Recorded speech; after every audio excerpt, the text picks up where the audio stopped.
Ce bulletin, cher, que nous ouvrons avec la recrudescence des accidents, le Premier ministre dénonce la corruption des agents de sécurité routière. Ouais, c'était hier lors d'un comité interministériel tenu ce jeudi. Donc, Ousmane Sonko soutient que des mesures drastiques seront prises pour éradiquer ce phénomène des accidents de la route. Je vous propose de l'écouter chez nos confrères de l'agence de presse sénégalaise.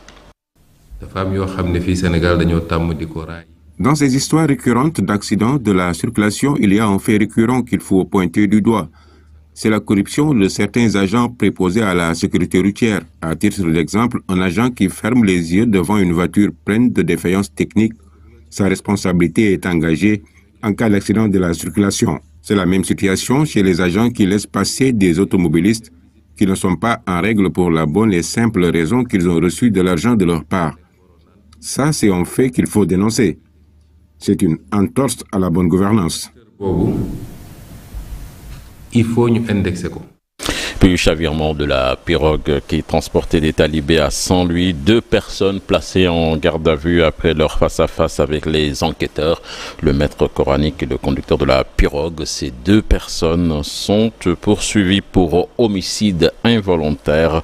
Rappelons que 2 jeunes filles ont péri dans cet accident. À Tivaouane également, 5 talibés étaient morts calcinés dans un dara la semaine dernière et des députés se sont rendus sur place pour présenter leurs condoléances. Plus jamais ça, disent-ils. L'État doit mener une politique de modernisation des daras. On voit cela dans ce reportage signé cher Ante Diop et Seyla Tir.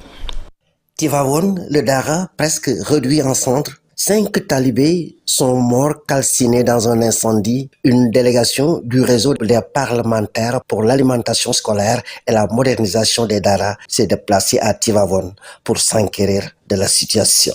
À Tivaouane, avec beaucoup d'émotion, présenter nos condoléances lors d'un incendie qui s'est produit ici à Tivaouane où il y a des décès. C'est un peu dur de perdre des enfants. On est un réseau qui est à l'Assemblée nationale qui parle de l'alimentation scolaire et de la modernisation des daras. Donc on est obligé de se déplacer, de venir ici à Tivaouane, présenter nos condoléances à la famille, présenter nos condoléances surtout à monsieur le maire, l'honorable député Diop Sy. On est accompagné de l'honorable député Massata Samb qui est de Tivaouane. Et on devait être accompagné avec l'honorable député Yaya Diallo aussi qui est de Tivaouane, mais elle a un empêchement, c'est pourquoi elle n'est pas venue. La délégation a aussi, au nom du président de l'Assemblée nationale, présenté les condoléances de l'institution parlementaire. Nous sommes là, représenter le réseau en même temps, comme je l'ai dit, tous les députés qui sont à l'Assemblée nationale, au nom de notre président, M. Amadou Mame Diop.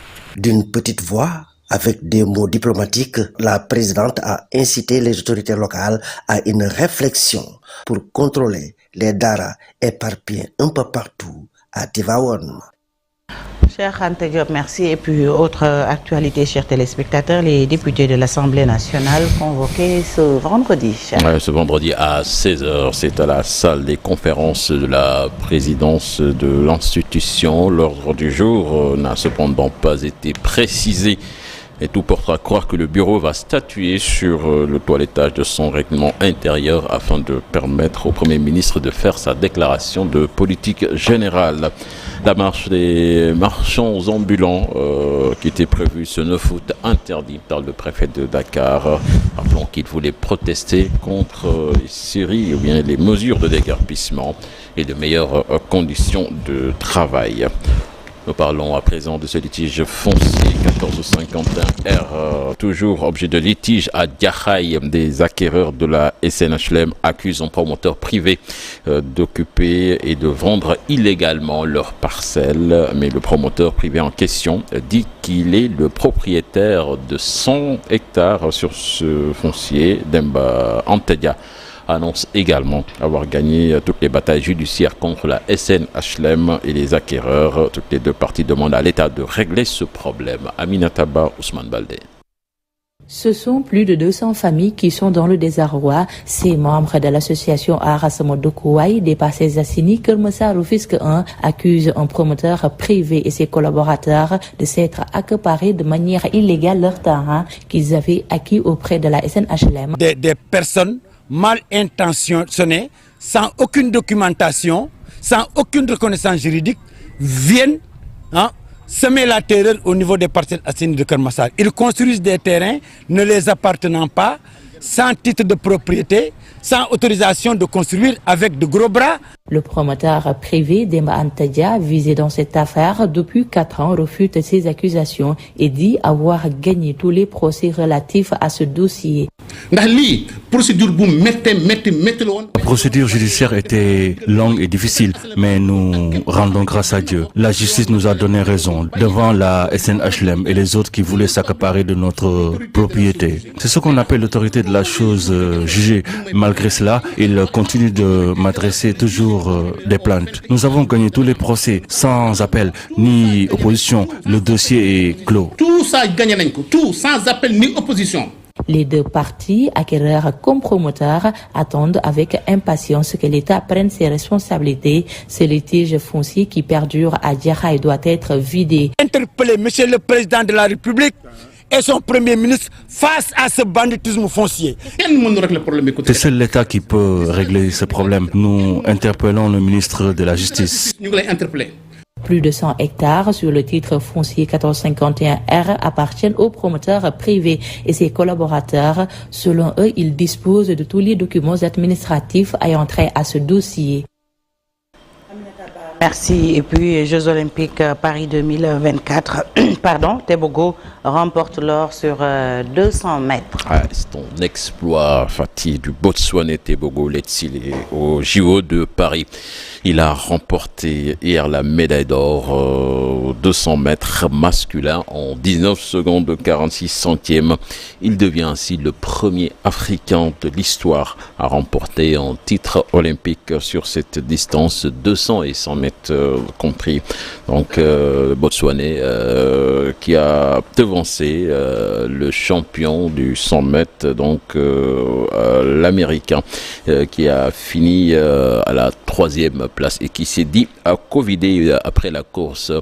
Hier également, la Serbie a frôlé l'exploit face aux États-Unis. Et c'est de justesse que la bande à LeBron James et Stephen Curry ont réussi donc à se qualifier pour la finale dans un match épique, l'un des meilleurs matchs de l'histoire des Jeux Olympiques. Et puis le Maroc qui s'adjuge la médaille de bronze face à l'Égypte sur un score sans appel de 6-0. C'était hier. À retenir aujourd'hui donc la finale des Jeux Olympiques pour l'or. Ce sera entre la France et l'Espagne. Ce sera à partir de 16h sur Nofati. Merci beaucoup, Cheikh Tidiane. Et puis cette belle affiche hier entre les États-Unis et la Serbie. Quand même 4 cartons. Très difficile quand même. Ah oui. Les Avengers, ils ont souffert hier. Pour la première période, il y en a qui pensaient que c'était fini pour les États-Unis. Mais bon, ils sont revenus. Hein, moi, j'ai supporté avec la Serbie. Tu n'étais pas le seul. Hein? Oui, parce que voilà, je me disais qu'enfin, ces Américains qui se croient être les dieux du basket. Ils sont sur tous les podiums. À croire que les JO, c'est pour eux. C'est comme s'ils organisaient des navettanes, quoi. Le troisième carton, ouh là là là. On a vu l'équipe impitoyable, quoi. Dans toutes les disciplines, c'est comme ça. Extraterrestres. Non, dans presque toutes les disciplines. Ils sont largement. Oui, vraiment, vraiment. Mais hier, quand même, le Botswanais qui a fait une très belle course, une belle sortie. Ouais. Humilité. Et beaucoup d'humilité. Ouais. Beaucoup d'humilité. La discipline. Franchement, Sigil na Afrique, Sagal na Afrique. Nous, Africains, on est très fiers de ce coureur botswanais qui les a battus de fort belle manière et qui n'a pas jubilé, qui est resté zen, qui est resté humble, gagné dans l'humilité, perdre dans la dignité. C'est ça le slogan d'un bon sportif. Il les a battus à plate couture et il est resté zen et humble. Ça, c'est l'Africain. Tout à l'heure, en Chérif m'a dit qu'il s'est une fois rapproché de ce chrono dans sa jeunesse, dans sa tendre jeunesse. Il n'y a pas de témoin, malheureusement. Les pics de chair. Mais il y a Issa Ayatou aussi. Oui, qui nous a quittés. Oui. Le mammouth. Il ne faut pas déflorer. Maïmouna va en parler. Merci beaucoup, Cheikh Tidiane. Chérif de Drel, nous topons kii bi nu mu tuddati Jolof bi di ñaal li defu ko jaay ay photo Cheikh Chérif. Merci beaucoup, Cheikh Tidiane. Ça, c'est un coup irrégulier. À présent, l'actualité hors de chez nous avec Maïmouna. Afrique.